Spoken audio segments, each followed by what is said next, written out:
అండి మనకి ఎప్పుడైనా స్వీట్ తినాలనిపించినప్పుడు చేసుకోవడానికేమో బద్ధకం. ఎందుకులే ఎక్కువ టైం పడుతుంది ఏం చేస్తాంలే అని చెప్పి చేసుకోం కదా! ఒకసారి ఈ రస్క్ స్వీట్ ట్రై చేయండి. 10 నిమిషాల్లో అయిపోతుంది. టేస్ట్ కూడా అద్దిరిపోతుందనమాట. ఫస్ట్ అయితే రస్క్ ముక్కల్ని మిక్సీలో వేసుకొని పొడి చేసుకొని పక్కన పెట్టేసుకోవాలి. ప్యాన్ పెట్టుకొని 2 స్పూన్ల నెయ్యి వేసుకొని డ్రై ఫ్రూట్స్ వేయించుకొని పక్కన పెట్టేసుకోవాలి. అదే నేతిలో రస్కు మనం పొడి చేసుకొని పెట్టుకున్నాం కదా, అది కూడా వేసుకొని దోరగా వేగనివ్వాలన్నమాట.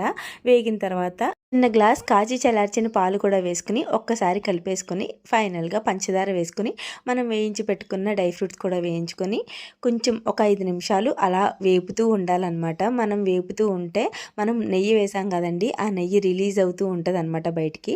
అప్పుడు గ్యాస్ ఆఫ్ చేసేసుకొని ఒక బౌల్లోకి తీసుకుని చల్లారిన తర్వాత తింటే టేస్ట్ అద్దిరిపోతుంది. నిజంగా చాలా చాలా బాగుంది. బ్రెడ్ హల్వా తిన్నట్టు ఉందనమాట. నాకైతే బాగా నచ్చింది. మీరు కూడా ట్రై చేసేయండి.